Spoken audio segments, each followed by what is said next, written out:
Hola oyentes de Radio Sefarad, es un gusto volver a recorrer la geografía del Yiddish, como siempre de la mano de Barda Fishbein. ¿Qué tal, Barda? Hola Jorge, hola a los oyentes de Radio Sefarad.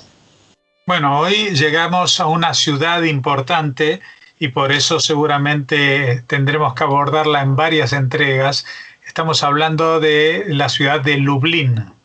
Así es, Jorge. Lublin, tan importante en la historia de la judería polaca y efectivamente con muchos personajes relevantes para la religión, para la política, para la cultura e historia judía. Así que haremos varias visitas, efectivamente. Bien, Lublin está situada en el extremo norte de la meseta de su mismo nombre, en la zona alta del río Bistritsia y a unos 170 kilómetros al sureste de Varsovia. Lublin, como se llama esta ciudad en Yiddish, ocupa en la actualidad la 9ª posición en población y desarrollo económico de Polonia. Siempre tuvo mucha importancia, sobre todo por su privilegiada ubicación y por ser la capital de un voivodato o provincia desde el año 1474. Los datos sobre los primeros judíos residentes en Lublin proceden de la época del reinado de Casimiro III el Grande, y aunque no se conservan documentos, este monarca otorgó los primeros privilegios para la creación de una comunidad judía local en el año 1336. En cambio, sí existe información sobre personas judías residentes en Lublin, en este caso confirmada por fuentes históricas, aproximadamente 100 años más tarde, en la segunda mitad del siglo XV. Pero esas fuentes no especifican en qué sitio de la ciudad se hallaba la sede de la Kehilá, la sinagoga o el cementerio. En 1453, el siguiente rey, Casimiro IV, otorgó a los judíos lublinenses otro privilegio que les permitía comerciar libremente, lo que supuso un gran crecimiento. Sobre los judíos de Lublin durante el siglo XVI abundan los documentos históricos y de ellos se deduce que el intenso desarrollo de la Kehilá estuvo muy ligado precisamente a la prosperidad económica. Como ocurrió en tantos otros lugares, esa bonanza para los judíos propició que los cristianos de la ciudad protestaran y presionaran al rey de ese momento, que en el año 1518 emitió un edicto que restringía el comercio judío local.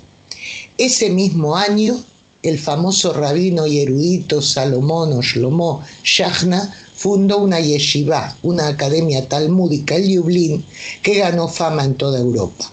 Este rabino era hijo de un próspero comerciante que actuaba como intermediario entre la corona y la Kehilá.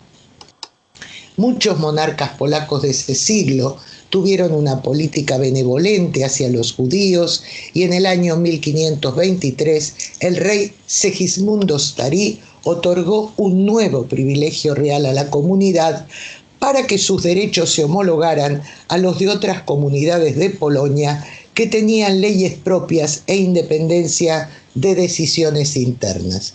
Pero unos años más tarde, en 1535, volvieron las presiones cristianas y por fin se emitió el Privilegium de non tolerandis Judaeis, triunfo que los vecinos cristianos, porque prohibía que los judíos habitaran en el interior de las murallas de la ciudad. De manera que tuvieron que trasladarse a un suburbio llamado Podzamje, cercano al castillo y hacia la zona norte y noreste de la colina donde dicho castillo se hallaba. Aunque la restricción de residencia obviamente perjudicó a los judíos por una parte, por otra los benefició con un enorme crecimiento, ya que allí podían vivir libremente y la zona acabó siendo el barrio judío cuando más tarde el suburbio quedó incorporado a la ciudad. Los conflictos entre judíos y cristianos no acabaron en ese momento, sino que se extendieron durante varios siglos, concretamente hasta el año 1862. En el año 1547 nació una imprenta hebrea, una de las primeras de Polonia, aunque más tarde habría otras en Lublin, incluso más importantes. En el año 1550, los judíos de la localidad sumaban unas 840 personas. Aunque los cristianos seguían presionando, hubo un privilegio promulgado en 1556, confirmando la autonomía administrativa y judicial interna de la Keilah y otro tipo de normativa que afirmó el robusto crecimiento del comercio y la artesanía judíos. El crecimiento económico tuvo como consecuencia que Lublin se situara en el tercer puesto de las comunidades judías polacas, tanto en número de integrantes como en riqueza, solamente superada por las Keilot de Cracovia y Lvov. Una vez más, los judíos fueron beneficiados con un privilegio real en 1567 que les otorgó derecho a construir una sinagoga de ladrillos, edificio fortificado, que se situó en la ladera norte de la colina del castillo y a la que se llamó Maharshal Shul para honrar al primer rector de la yeshiva, el rabino Shlomo Luria, al que apodaban así, Maharshal. Fue la sinagoga más famosa de la ciudad. En los desmanes provocados por las hordas cosacas en 1655 fue incendiada, aunque más tarde se reconstruyó. Varios años más tarde, dentro del mismo recinto, se construyó una sinagoga más pequeña, que en este caso hacía honor al rabino Meir Ben Gedalia, también llamado Maharam. Con el transcurso del tiempo, en torno a la sinagoga, se creó un complejo que incluía las oficinas de la comunidad, la yeshiva, el Beit Midrash o casa de estudios, un mikve o baño ritual y carnicerías kosher, de modo que esa zona se convirtió en el núcleo de la vida judía. Otra imprenta fue creada en el año 1578, fundada por Calonimus Ioffe. En ella se imprimieron y publicaron cientos de obras en hebreo de literatura religiosa de alto nivel. En este mismo siglo XVI, Potsdamje, el suburbio donde residían los judíos, sufrió una inundación al desbordarse el río Shechovka. Pese a ello, la judería siguió creciendo y se fue desplazando, ocupando tierras pantanosas en torno al castillo que fueron drenadas para construir. También se trasladaron y construyeron sus viviendas en otro suburbio cercano llamado Kalinovzhizhna, y en el año 1568 la Keilah obtuvo algo así como un privilegio inverso, de non tolerandis Christianis, de modo que la población cristiana no podía vivir ni tener casas, tierras o negocios en el barrio judío. Lublin no fue la única localidad de los países del este de Europa e incluso de algunos occidentales del continente en el que al amparo del castillo los nobles o reyes los protegieron de agresiones cristianas. Aunque no se sabe con seguridad, es posible que ya al final del siglo XV y seguro que en la primera mitad del siglo XVI los judíos tenían cementerio, el más antiguo que hubo en la ciudad. Casi al final del siglo XIX se realizó un estudio sobre ese terreno y se hallaron varias lápidas muy antiguas con fechas correspondientes a los años 1489 y 1490. Este cementerio se mencionó por primera vez en documentos históricos del año 1555 en un privilegio real que confirmaba que los judíos podían enterrar a sus muertos en la colina Grodzisko de la ciudad. Pero investigaciones más recientes demuestran que no fue esa la fecha en que se estableció el osario, sino que el privilegio confirmaba legalmente que allí había un cementerio donde se enterraba desde tiempo atrás. Estas investigaciones hallaron que la lápida más antigua y que aún hoy puede verse tiene grabada la fecha 1541. Otro dato que da cuenta de la importancia de esta ciudad es que fue la sede donde se reunía el Consejo de las Cuatro Tierras, Vat Arba Aratzot, desde el año 1580 hasta 1764, es decir, durante casi 2 siglos. Este organismo autónomo de Polonia fue autorizado por el rey Stefan Batory e inicialmente debía servir para la recaudación de impuestos para el Tesoro Real en cada Keilah, pero pronto se convirtió en una institución única en Europa que cumplía funciones religiosas, educativas y tenía autonomía judicial para pleitos civiles entre judíos, celebración de bodas y otros asuntos similares. En el año 1602, iniciándose ya la siguiente centuria, los judíos eran la 1/5 parte de la población total de Lublin y fue la época de mayor dinamismo religioso y cultural, al igual que de prosperidad económica. Sin embargo, la situación no se prolongó mucho, ya que a mediados de este siglo la situación política y económica perjudicó a los judíos. Influyeron en ello las guerras de Polonia contra otros países y en especial algunos hechos graves, como el incendio perpetrado en el barrio judío y el asesinato de unas 2.000 personas de la Keilah por parte del ejército cosaco, que provocó pérdidas materiales y de vidas humanas en el año 1655, como se ha apuntado. Los daños materiales afectaron sobre todo a la sinagoga de la calle Hateshna, junto al conjunto institucional en torno a la misma, al igual que a la mayoría de las casas del barrio. Los agresores eran los herederos del ideario de Bogdan Khmelnytsky, el jefe cosaco que ya había cometido graves crímenes contra los judíos en su rebelión del año 1648. Lo que quedó en pie terminó de destruirlo el ejército sueco en 1656 en su guerra contra Polonia. Una consecuencia de estos sucesos fue que cesaron las sesiones del Vat Arba Aratzot, o Consejo de las Cuatro Tierras, en Lublin, que los judíos, aunque en un número muy inferior al que tenían antes de las agresiones, se fueron trasladando al casco antiguo de Lublin, e incluso que la ciudad dejó de ser un gran centro comercial, ya que las importantes ferias que se celebraban allí fueron trasladadas a Lechna.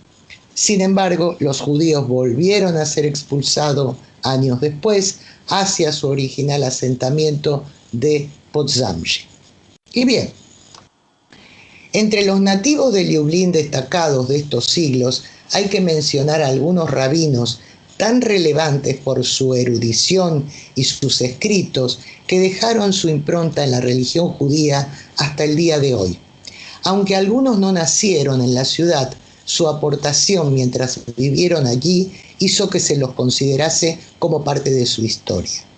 Es el caso del rabino Yakov Polak, nacido en Bohemia en el año 1460, aunque hay fuentes que datan su nacimiento 10 años después.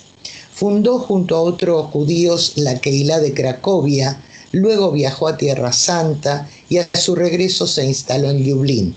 Fue el creador del método de estudio de la Halajá y el Talmud llamado Pilpul, que se sigue utilizando hasta hoy. Consiste en una serie de ejercicios mentales que establecen relaciones entre cuestiones muy alejadas entre sí, divergentes e incluso contradictorias, sobre las que se plantean preguntas y no se resuelven de manera común, sino de forma sorprendente o, podríamos decir, creativa. Polak falleció en Lublin en el año 1541. El discípulo más notable de Polak fue el erudito ya mencionado Shalom o Sholem Shachna, que nació aproximadamente en 1510 sin que se tengan datos fehacientes sobre su localidad natal, aunque se supone que fue en una aldea cercana. Fundó la primera yeshiva de la ciudad, Dicho centro adquirió tanta fama que discípulos de toda Europa se dirigían allí, interesados en aprender tanto el Talmud como la Kabbalah con el método del Pilpul que Yajna había aprendido con su ya mencionado creador, Yaakov o Yankev Polak.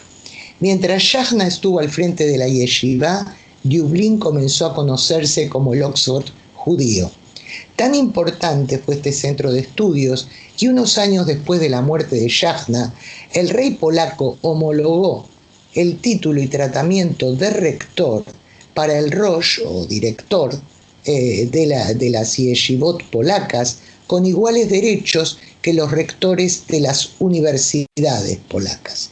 La vida de Yajna fue muy breve, ya que falleció en Lublin en el año 1558.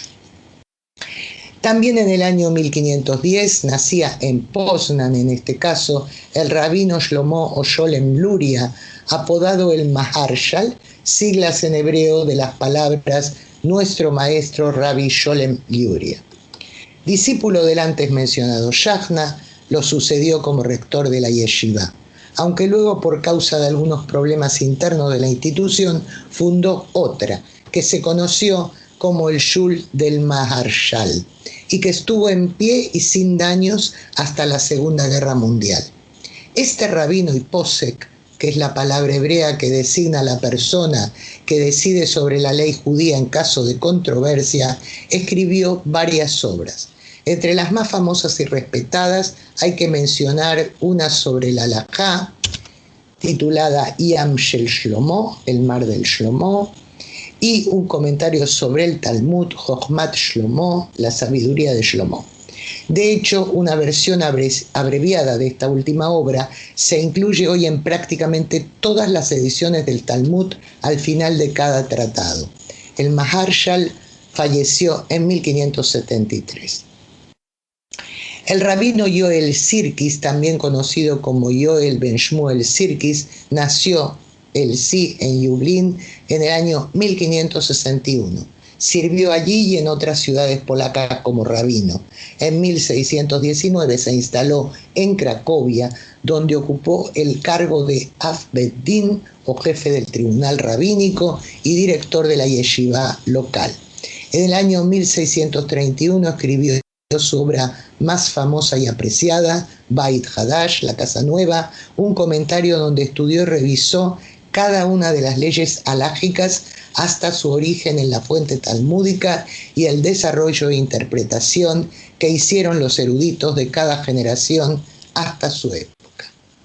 Era un rabino especial, sobre todo para ese tiempo.